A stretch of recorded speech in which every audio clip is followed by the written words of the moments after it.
Father, this is all for you.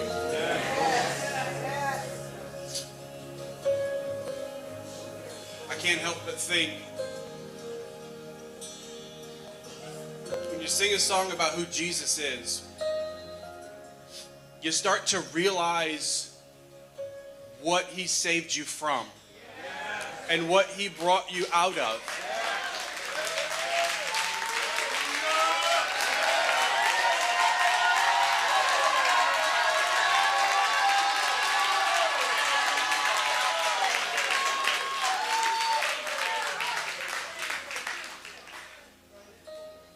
I don't know if it's my age, don't laugh, but I listened to this song for most of the last couple days because I knew this was the way worship was ending.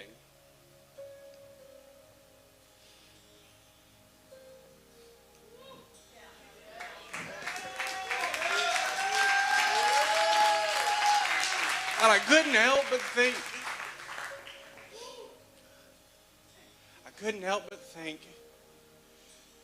and be grateful for where God's brought me from.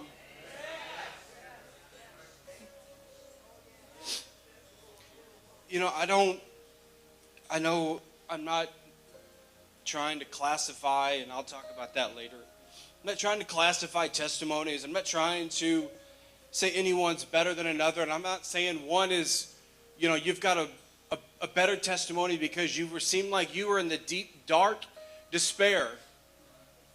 I don't have that testimony. What I can't tell you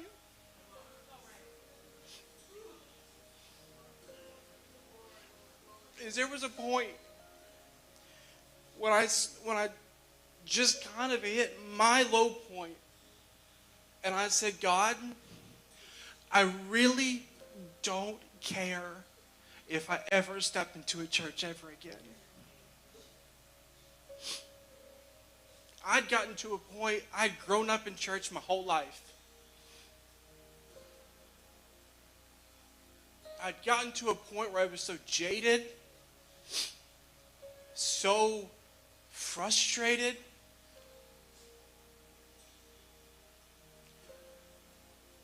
And quite frankly, I got tired, I'm going to be honest, of being called my dad's son.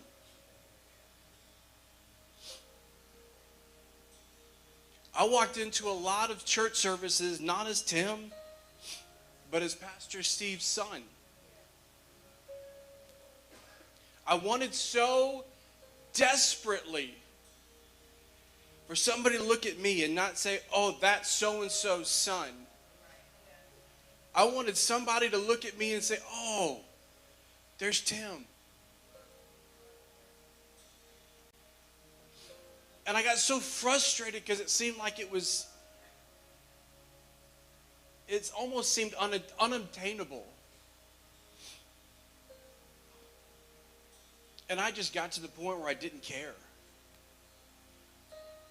And I said, God, I really, honestly don't care if I ever darken the doors of a church ever again. I still believed in God. I still knew He saved me. But what I felt like is I was just done with the idea of just religiosity. And admittedly, forcefully, sort of, kind of, maybe, I went out to California for a conference. And everything changed. I can't promise. I'm not sure what I can promise, but what I can tell you is that when you get into the presence of God, everything can change.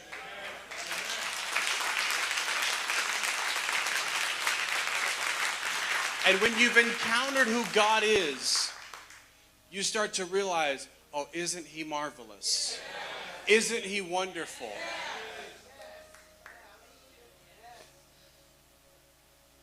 So, Father, I pray right now.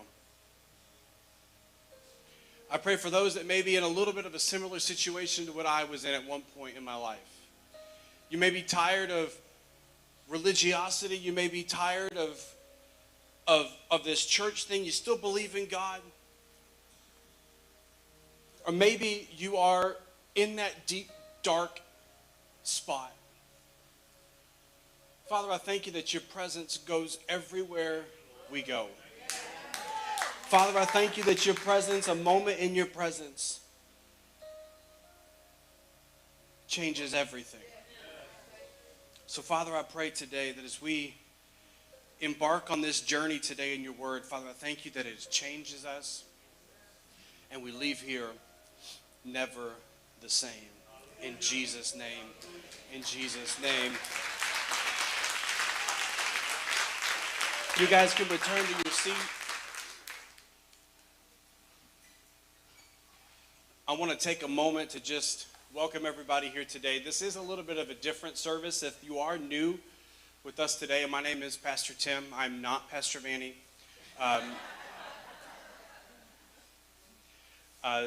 Most of the leadership team is actually in Arizona, and because they do not observe daylight savings time, they are now 2 hours behind us. And it is 8:35. They will be in service in about an hour and a half or so. We might still be in service. I can't make any promises. Some people have threatened me that we need to be out by 11. I have the microphone and I will do what I want.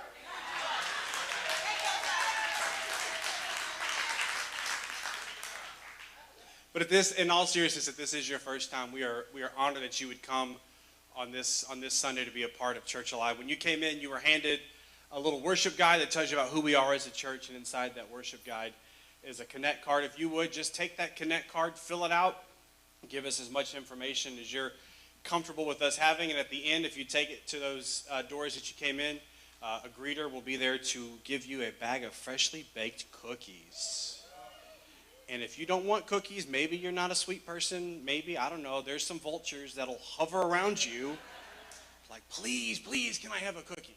But to have that, we just want to say, again, thank you for being a part of our service this morning. We won't put you on any mailing lists, we'll send you a little note this week saying, thank you for being a part of our service. And this week, again, the team, a lot of the leadership team is in Arizona, but they're in revival there. They're going to come back. We're going to have Wednesday night prayer, and then we're going to go into our own November revival weekend. And we're going to be honored to welcome Pastors Paul and Kim Owens from Fresh Start, where the team is at this week. So be prepared. We'll talk a little bit more about that at the end. But last weekend was a pivotal weekend. Do we agree? Every weekend's pivotal, right? Last weekend, Pastor Vanny declared to us that we can't stay here anymore, right? And even at the end, she went through all the different characters in the Bible that said we can't stay here. And then at the end, even William, who plays the keyboard, he challenged us. He's like, make that decision, because sometimes, I don't know if you're like me, sometimes you're like, I get all the information and I want to process. I want to be like, okay, sounds good, that's great, let me think about it. But sometimes you just have to make a decision right then, right there, and go for it. And so I want to take last weekend, and I feel like my assignment is to take it a little bit step further. Because how many of you ever know, let me ask you this, how many of you ever known somebody who's made a decision to change, do whatever? We're about to come up on the first of the year. The gyms are going to be flooded with people. Everybody thinks they're going to get like the best outfit, like they are. You always know the newbie at the gym. They are decked out head to toe in matching colors, matching gear, everything. You can tell it's brand new. You know the newbie at the gym. But come, February 1st, it's collecting dust on their machine at home. But, I want to take it a step further because you can make that decision, but if we're not careful, we can make that decision and then just let it fade. So here's what I want to ask the question today. We've made the decision to move, to know that we can't stay here. So the question today is what life will you live? What life will you live? Psalm 78 verse 4 says, we will not hide these truths from our children. We will tell the next generation about the glorious deeds of the Lord and about his power and his mighty wonders. Pastor Chris Hodges asked this question, and every time I hear this question, it just gets at me. He's asked this: if God answered all your prayers, would it change the world or just change you? Now let me phrase it a little bit differently. If God answered all your prayers, would it change the next generation or just your generation? I don't know. Now that I'm a parent, my focus seems to be different from time to time. I used to be really focused on me. I don't know, for those of you who are single, it's all about me. But now that my kids are born, now that my kids are involved, now that my kids are watching every step that I'd make, I feel like there's a sense of okay, I got to really make sure that my kids know God's wondrous deeds and God's mighty works. I want my kids to have that remember when moment, I remember when this happened. I want my kids to be able to say, I remember when mom and dad stood in faith for that. Because what you remember, you will replicate. Athletes call this muscle memory. You do it so many times over and over and over again that by the time you get into that pressure-packed moment, it's like second nature. It's constant. It's called muscle memory. And we probably all have one of those, maybe more, but we probably have one or two at least of those I remember when moments. Can we agree? Some, honestly, let's be real, some are hilarious. They have no spiritual value. They are just hilarious. Some do have deep spiritual value. I remember one time I was a junior in high school, and I played high school golf, and we were showing up to the state golf tournament. Now, I have to let you know, I'm not bragging, but our team was like really, really good, okay? 5 out of the 6 that played in this particular state golf tournament played Division I college golf. And our school was 100 people. We were really, really good. So, and there's 6 of us that were playing, and we show up. We are just in our own world, okay?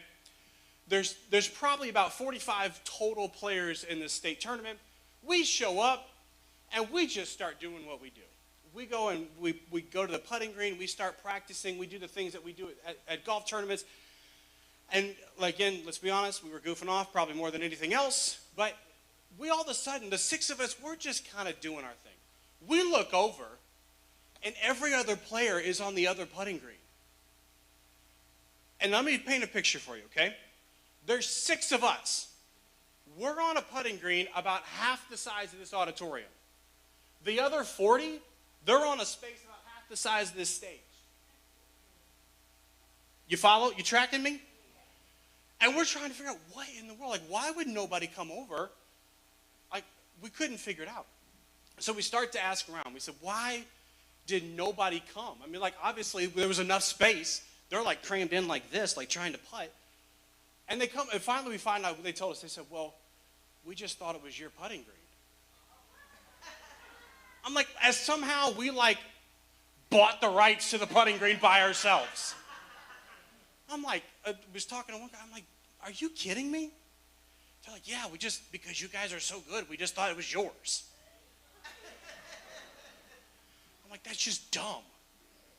But I remember that. Now, that was funny for me, but I also remember things that were a little more spiritual. I remember when I was about Miles' age, which Miles is 6. Miles is 6, 7. I remember when I was that age, I remember being in India with my dad. And I just remember I don't remember exactly what was going on, but I remember sitting in such a seat while they were doing this outdoor crusade that I can just see a mass of people. All they were there to do is hear the gospel. I can remember those moments, and maybe you can too. But here's the thing. Those moments are fantastic. I laugh. I have a good time. But let's be honest. They really don't mean anything to me if my kids don't experience God. If all it is just, oh, that's fantastic. That's a funny story, Dad, and they're really not laughing. It really doesn't mean anything. But I remember a couple years ago, we had an all-night prayer meeting. Some of you may have been involved in that. And my kids, again, I like telling stories about my kids because they're funny. My kids were really, really, next level excited for the all-night prayer meeting. Not because it was prayer. Because they live in this perpetual state of, let's try to stay up all night long. And so that's what they were really excited about. They were oh, we're going to stay up all night.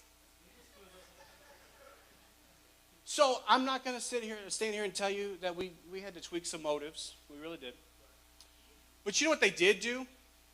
They prayed. And they prayed. They prayed some more. And I'm not going to lie to you. They outlasted me. I don't do well after about 9:30. I'm just going to tell you the truth. I don't do well. But this is just what, thankful for the wonderful gift that is technology. Pastor Vanny took this picture of Isaac at about 2:30 in the morning. She took this picture. No picture. Okay, never mind. It's him. then I'll demonstrate. It's him right here praying over our city.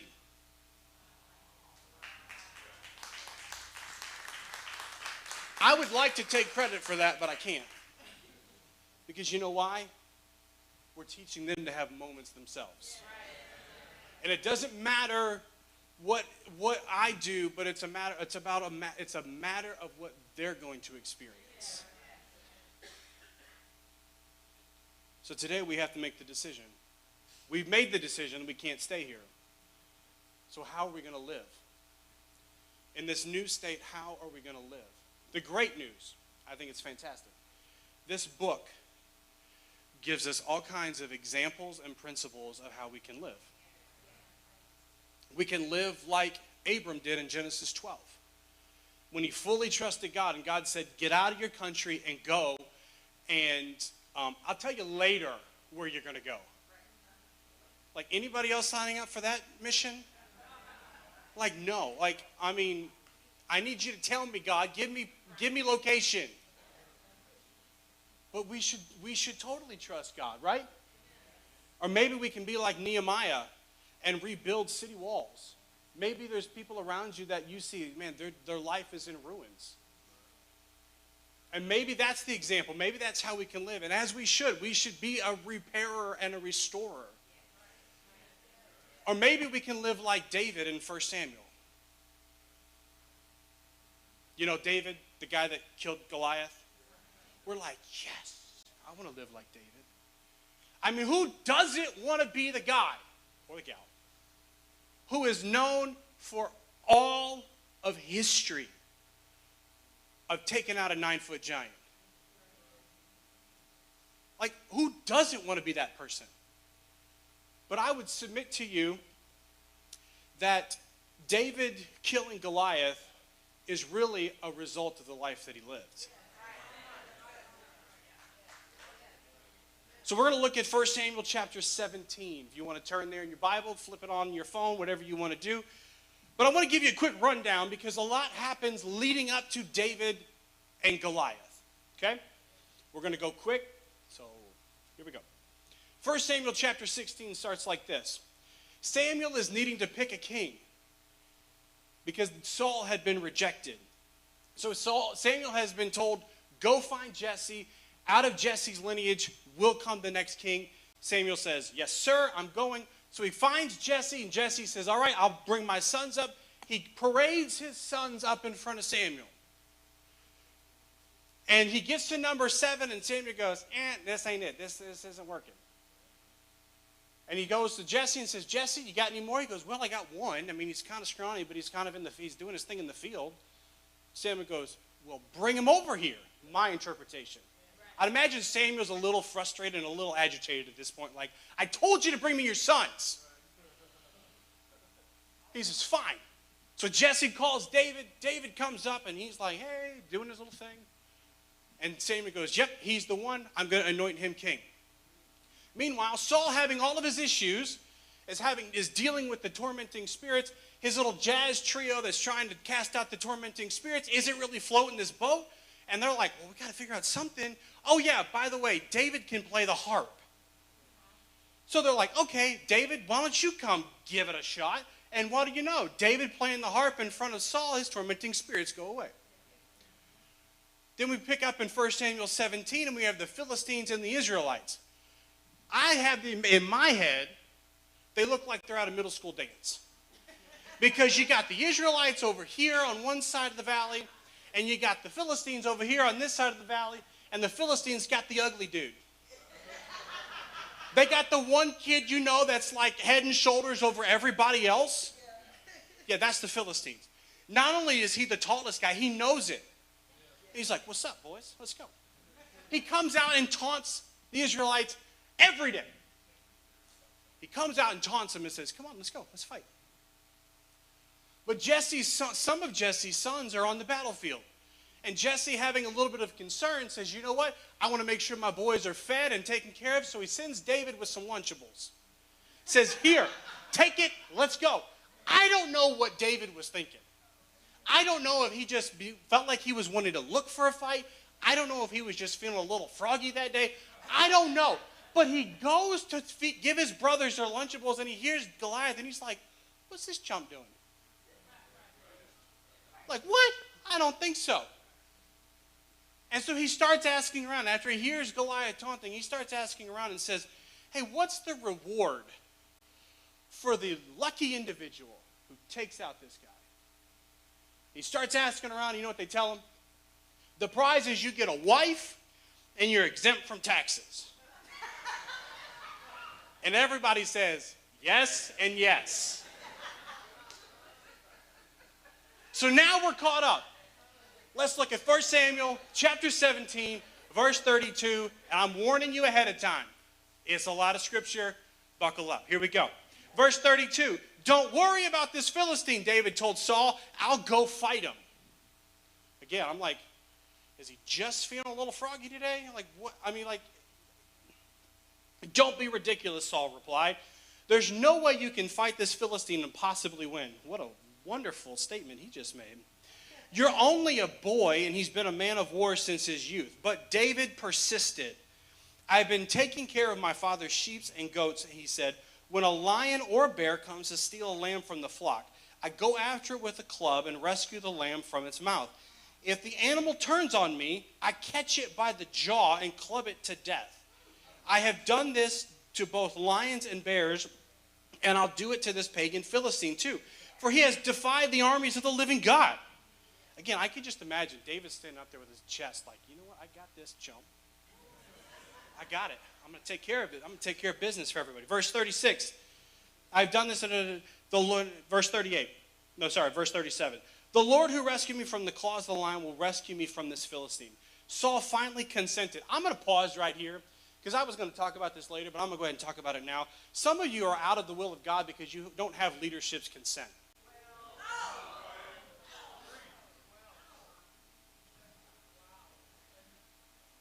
You've wanted to do something and you're like, I'm going to do it, but somehow, for some reason, people around you that have the wisdom, they're the last people to know. That was free. Saul finally consented. All right, go ahead, he said, and may the Lord be with you. Like, good luck, buddy. And may the Lord be with you. Then Saul gave David his own armor, a bronze helmet, and a coat of mail. David put it on, strapped the sword over it, and took a step or two and see what it was like, for he had never worn such things before. I can't go in these, he protested to Saul. I'm not used to them. So David took them off again in verse 40. He picked up 5 smooth stones from a stream and put them in a shepherd's bag. Then, armed only with his shepherd's staff and sling, he started across the valley to fight this Philistine. Goliath walked over toward David with his shield bearer ahead of him, sneering in contempt at this ruddy-faced boy. Am I a dog? He's trying to insult him, okay? Am I a dog? He roared at David. Then you come at me with a stick? And he cursed David by the names of his gods. Come over here and I'll give you the flesh. I'll give your flesh to the birds and the wild animals, Goliath yelled. David replied to the Philistine, you come to me with sword, spear, and javelin, but I come to you in the name of the Lord of the heavens' armies. Then the God of the armies of Israel whom you have defied. Today the Lord will conquer you, and I will kill you and cut off your head, and then I will give the dead bodies of your men to the birds and wild animals. It's like, you got this, I got that too. And the whole world will know that there is a God in Israel. And everyone assembled here will know that the Lord rescues his people, but not with sword and spear. This is the Lord's battle, and he will give it to us. Verse 48, as Goliath moved closer to attack, David quickly ran out to meet him. Reaching into his shepherd's bag and taking out a stone, he hurled it with his sling and hit the Philistine in the forehead. The stone sank in, and Goliath stumbled and fell face down to the ground. So David triumphed over the Philistine with only a sling and a stone, for he had no sword. Then David ran over to and pulled Goliath's sword from his sheath. David used it to kill him and cut off his head. So the question we're going to ask today, what life will you live? We love to live the life of David. Like, yes, let's live the life of David in killing Goliath. But I think our scriptures today shows us there's 3 different types of lives we can live. The first life you can live is like a pencil. Verse 34 says, "But David persisted. I had been taking care of my father's sheep and goats," he said, "when a lion or a bear comes to steal a lamb from the flock."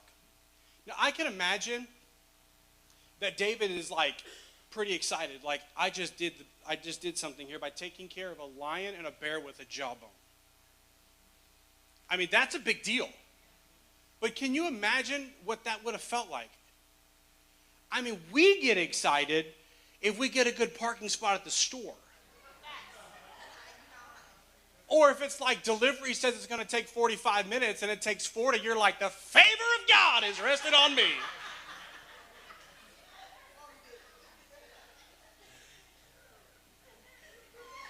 I have no doubt that it was an amazing moment and a moment that David remembered. And I have no doubt that it was, obviously he remembered it because when he's fighting Goliath or convincing Saul, he says, look, I have a memory, I have a remembering of this is what I've done. But here's the problem, and we probably all have had those moments. But if we're not careful, we can let what God has done be just a mere mention of what he has done. If we're not careful, we can say, you know what, it was a great moment, and I remember when. I remember when God did this. I remember when God did that. But I can remember being in India. I can't tell you anything that happened. And if we're not careful, we can turn a transformational moment into just a bullet point of our life. We can just say, oh, I remember when God did this. And that's as far as it goes. I remember when God did this in a revival weekend. But it seems like it's just further and further dropping into the past. Because here's the thing about a pencil. A pencil is great for that moment. You can't see it from real far away. If I write something down, you really can't see a whole lot. But the thing about a pencil is that it fades. My mom, I love my mom. My mom is a bit of a hoarder. And if she asks me about this later, I'll deny it and never show her this video. My mom is, you have to understand my mom. My mom is like, she loves collecting things. She's the mom that is like, oh, you made something in first grade, and I'm now like in my mid-30s. Here you go. Like, Mom, I don't care. But my mom kept everything. And so several years ago, again, because my mom collected everything, we were at their house for Thanksgiving or Christmas or something. She pulls out this like massive trunk, like, and she's like, take it. I'm like, oh, this is great. I threw away like 90% of the stuff. You know why? It was like test scores. And I'm like, I can't even read what I put.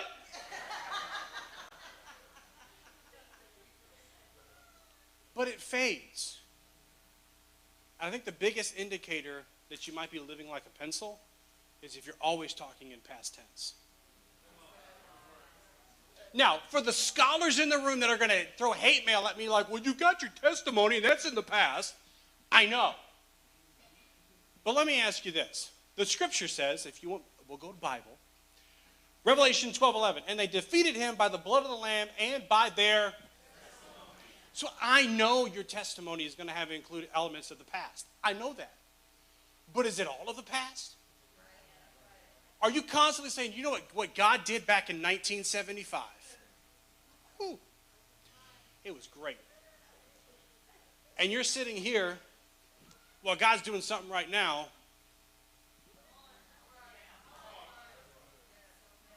This isn't like 1975. I don't like the lights. I don't like the LED screen. I don't like that Christian jumps. I don't like this. Is everything about the past? Or can you say, you know what, God's doing this right here, right now? What is God doing for you right now? Because here's the thing.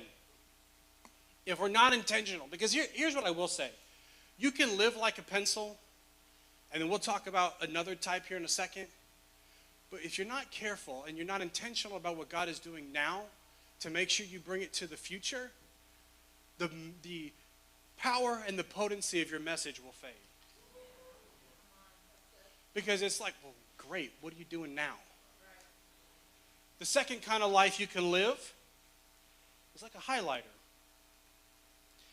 Verse 38 and 39 says, Then Saul gave David his own armor, a bronze helmet and a coat of mail, put it on him, strapped his sword over it, and took a step or two to see what it was like, for he had not worn such things before. I know Saul had his issues. Nobody's denying that. But I think Saul had some good intentions here. Okay? Who would want to go back to Jesse and say, your son, the next king, we let him go to battle with no armor?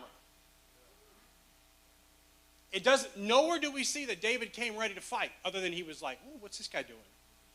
Doesn't show anything about that he had armor himself. He later picked up the stones. Who's signing up for that mission? Like, I'm going to go tell Jesse that his son is dead because we put him in front of a 9-foot giant unequipped. I think it makes sense logically. If I'm really honest, like, yeah, let's make sure he's prepared for the battle. But what concerns me is today we don't necessarily have the armor. But what concerns me is people come into battle unprepared and just highlighting what somebody else said. It's like, oh, you want to engage in a conversation? Sure. And you had this conversation, and they're like, well, why do you say that? Well, pastor said it. I don't really have any basis for it. Pastor said it, so it's got to be right. I don't know where it's at in the book of the Bible, but I mean, second hesitations or something. I don't know where it's at. But pastor said it, so therefore it's got to be right.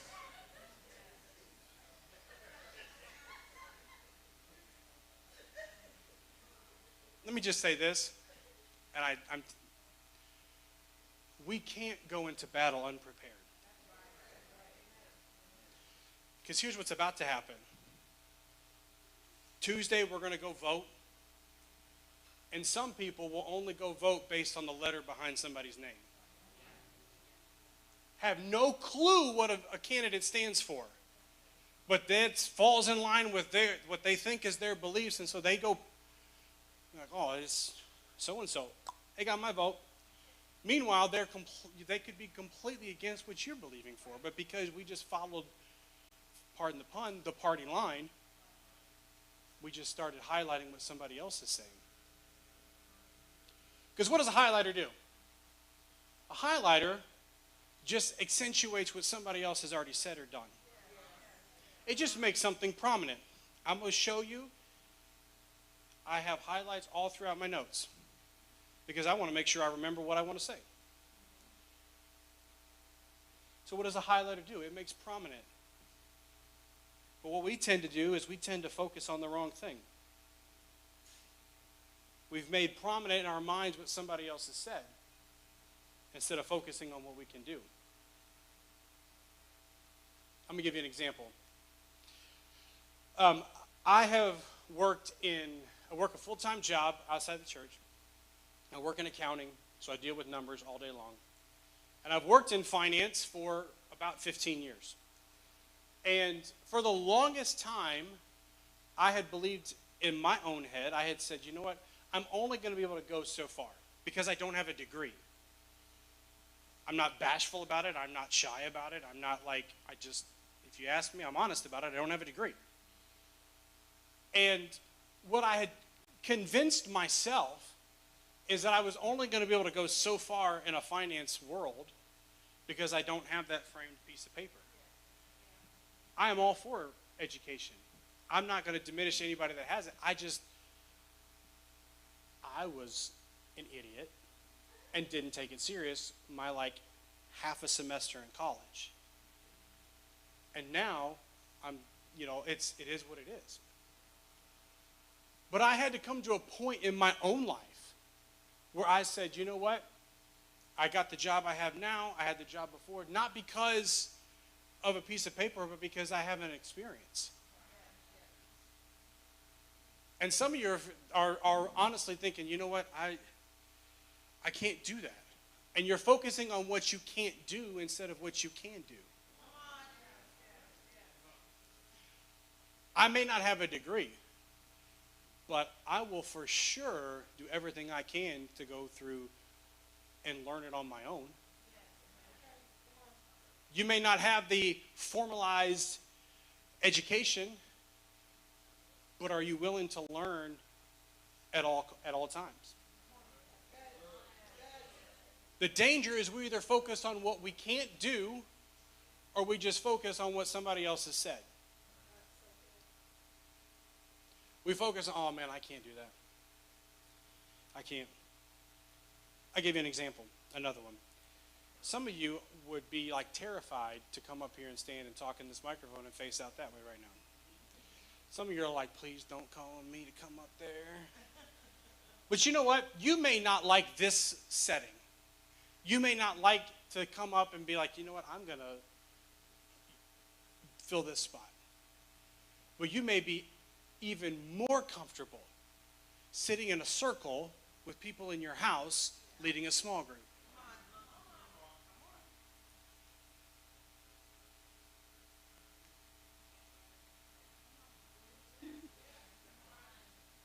Because sometimes what we do is like, man, so-and-so told me I can't do that.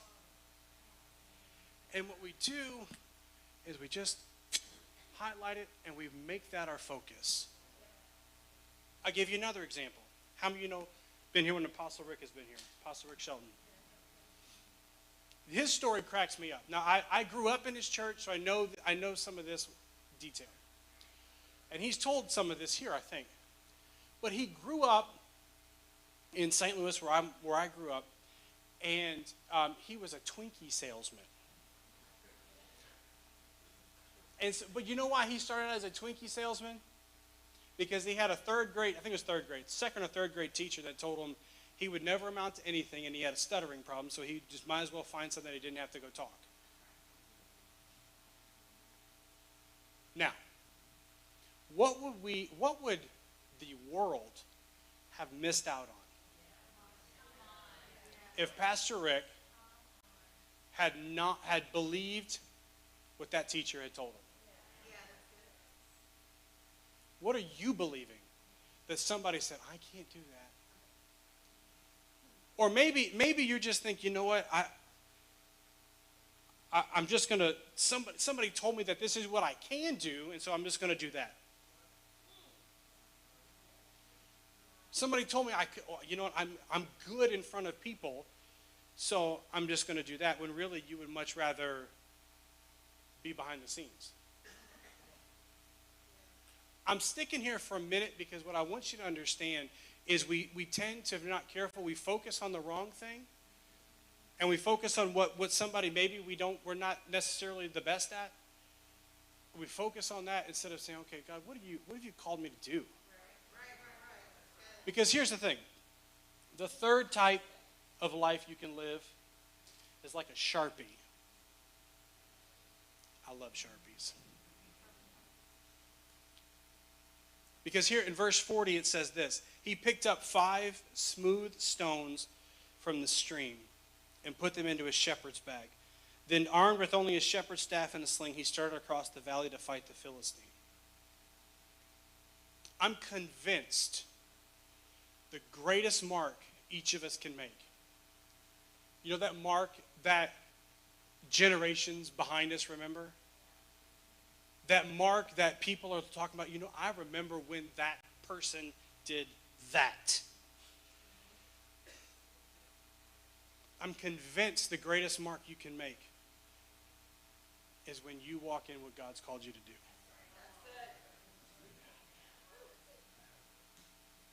Because here's the thing about a Sharpie. A A Sharpie is bold. Some are fine point, but a Sharpies are bold. What does a Sharpie not do? It does not fade. And it doesn't matter how many times you highlight over the top of it, what do you see?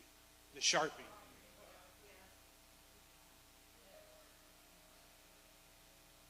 David grabbed a stone out of that brook, put it in his shepherd's bag because that's what he was used to doing. That's what he was skilled at. And that stone in and of itself is just a stone. But that stone in David's hand, in your hand, being used by what God has intended it to be used by, is a stone that slays giants. A stone is just a stone. But when you put that stone, that thing, in the hand of somebody who's going to use it as it's intended for, it slays giants.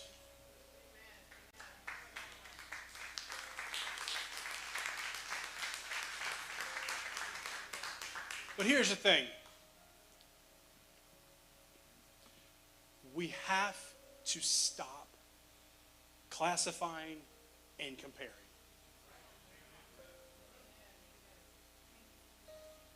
Here's what we've tended to do in the church now. We've started comparing miracles against each other. Like, man, this happened, but yeah, that's not near as much as this happening over here.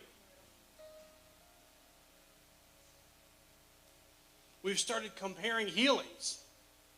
Like, well, your healing of a headache is really not as big of a deal as somebody getting healed from cancer.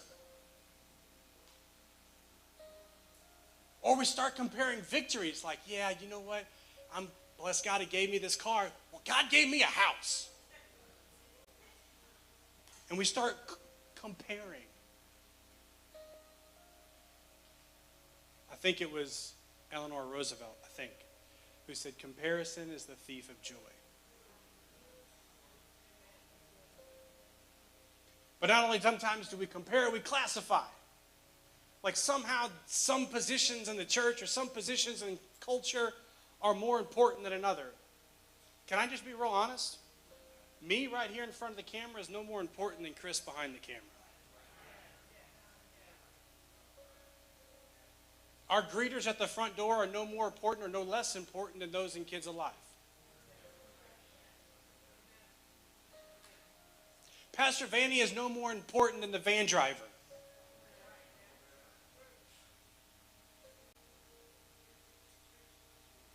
The prayer ministry is no more important than the youth ministry. We've got to get out of this mentality that, oh, because they do this, they're more special. Can I help you out for a second? You can pray just as much as Jamie prays.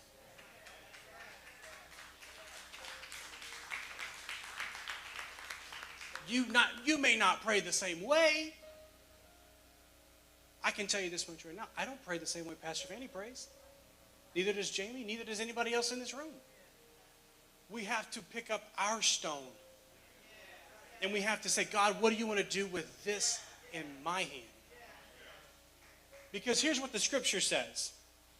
1 Corinthians chapter 12, it says, yes, there are many parts, but only one body.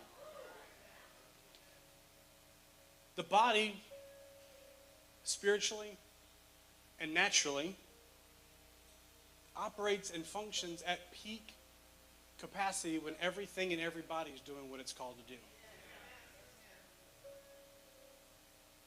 And I hope what I'm about to tell you gives you assurance, because when I saw this in this story, I about got myself happy. David killed Goliath. He was a young boy, and all he did was kill Goliath with a slingshot. It doesn't seem, like we love the story, but you think about it, he killed him with a rock.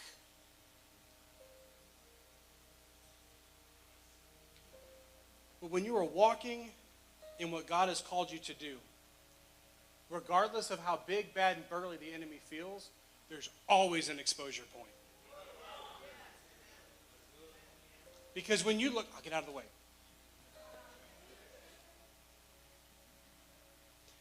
Because when you look at verse 49, it says David was running, get a slingshot, and he slung that stone, and it hit Goliath square in the forehead. It didn't say he changed armor. It didn't say that he did anything different. But what I think, here's my conviction. David's running. He's like, oh, there it is. And when he realizes where he can get, where the point is, he was so skilled and so proficient that even while running his race, he and hit Goliath square in the point that only he knew could take out the giant. So here's what I'm going to submit to you today. When you live bold, when you live like a Sharpie, you will impact generations to come.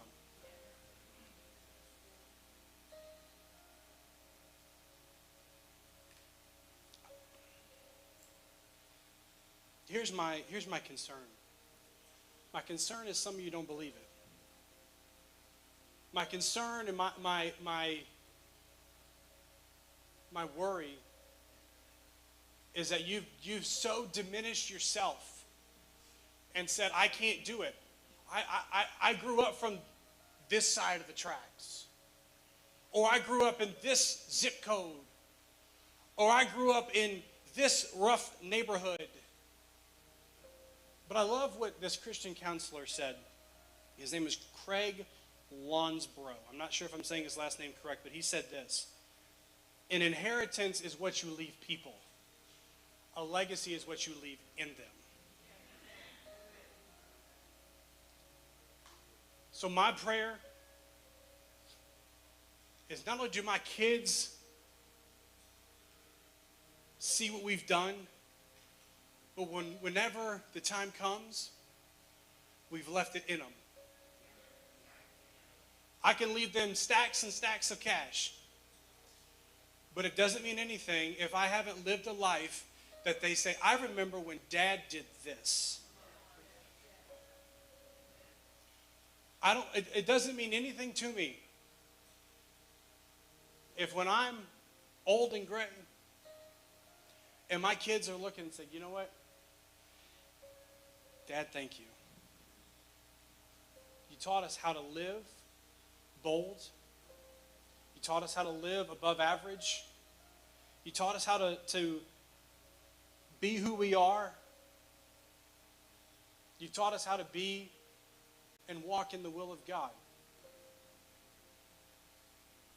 But that doesn't happen if they're living like a pencil.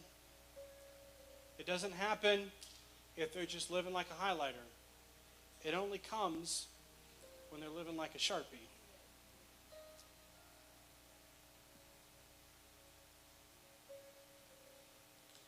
I kept hearing this word diminish.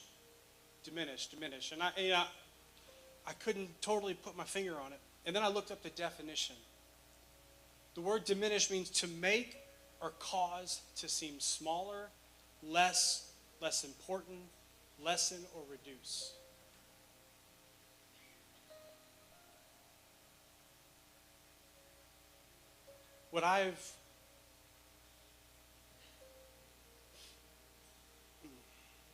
God's up to something.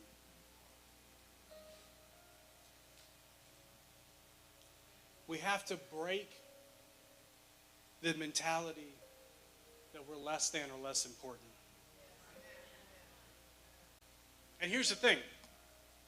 Some of you are perhaps maybe in here today and be like, well, I'm only this. I'm only a, and you fill in the blank. But here's what I think sometimes happens. I think sometimes we never get to that point of being able to kill Goliaths because like David, you remember where David was originally in the story? David was tending sheep. with nobody else around. If we're not careful, what we do is we get stuck in this moment, this preparation moment, this season where we're like, well, God, when are you going to do something? And we find ourselves around by ourselves. We find ourselves in a moment where it seems like everything around us stinks. Everything around us just seems like there's nowhere to go. I don't know what to do. And we've made our preparation season less important than what it really is. What concerns me is that we may be in that moment of God getting us ready. God's getting us ready. God's getting us ready. God's getting us ready. Because then what happens is all of a sudden, Samuel's going to call for you. And Samuel's going to say, you know what? I don't know. All your other brothers, they're not the one I'm looking for. And Samuel's going to say, I think there's somebody else. And you're doing nothing else but besides tending to the sheep. See, David's whole life is he was just doing what he was called to do. And then Samuel calls. Samuel anoints him king. And some of you may be in that spot where you're like, I feel like I've got a call of God in my life, but it feels like now all of a sudden I'm back in the field. Or I feel like God's called you to do something, but it seems like you're like, God, where'd you go?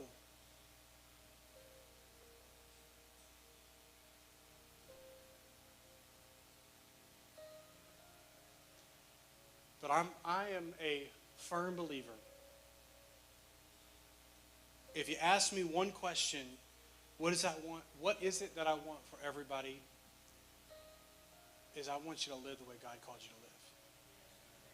I don't want you to live like somebody else. I don't want anybody to live like me. I don't want anybody to live like your neighbor. I want you to live like God's called you to live.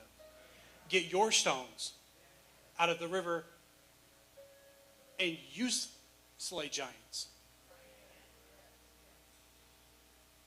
You don't have to be like somebody else.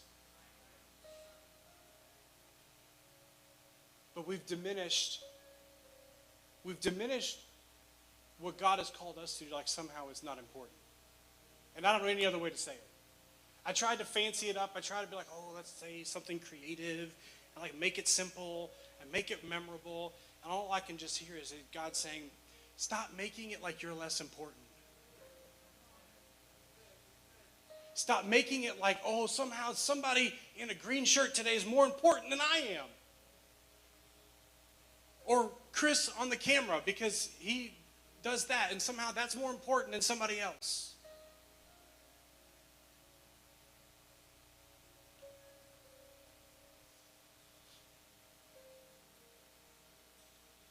I want to leave a legacy in my kids. I titled this, What Life Will You Live? My second title is For the Next Generation. Because what we do in here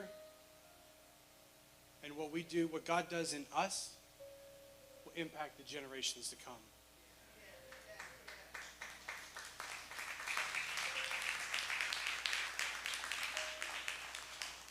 I think I'm going to invite the altar team up here. Because what I want to do is I want to give you an opportunity to respond.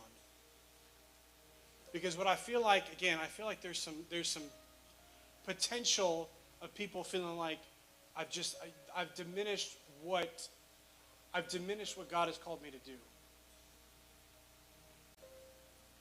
And as I prepared all this, I feel like I heard God speak to me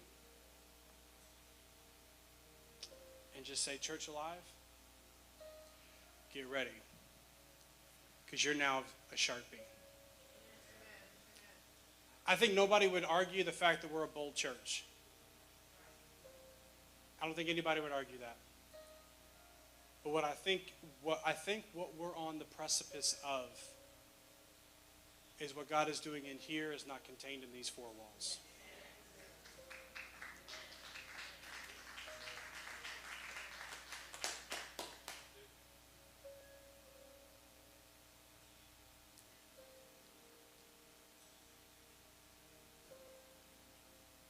I really tried to figure out and ask God, how do we close this?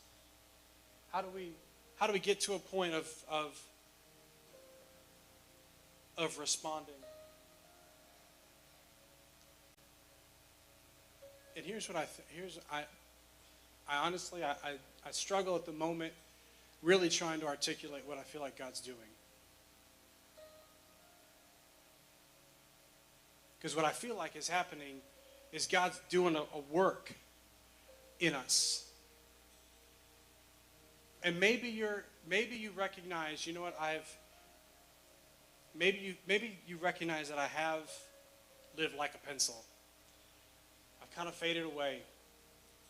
You've allowed things in this world to rob you of what God has called you to do. Because I think the greatest impact you can make is the life that you live.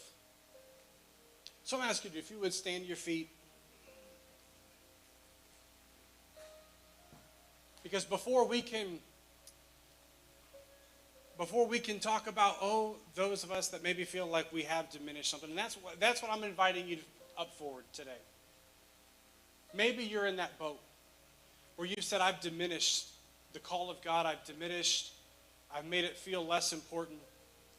But before that, I want to give you an opportunity for those of you in the room that say, or maybe you're online, and you say, I can't even say that I've diminished it because I've never even made a commitment to God in the first place. I'm going to ask if we would, everybody, we're going to repeat this together.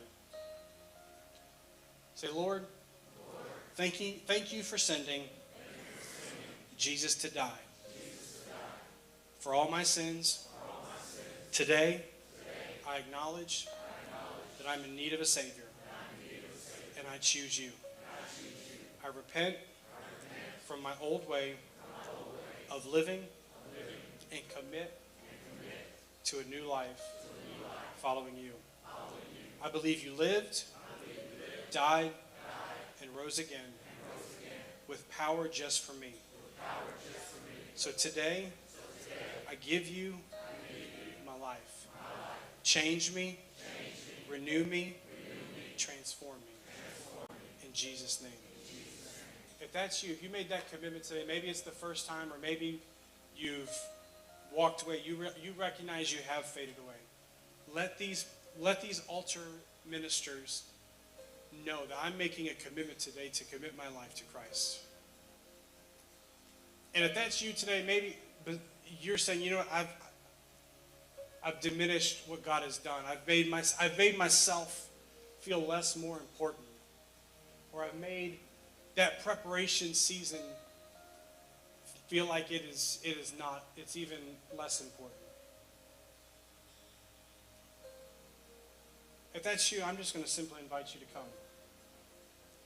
If you felt like that is a point where you have felt like you've diminished what God is doing in you and what God is doing to prepare you,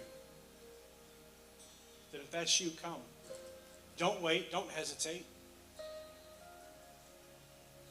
Because I feel like God's going to do something in each of our hearts today. It won't just be a bullet point. This really will be a transformational moment.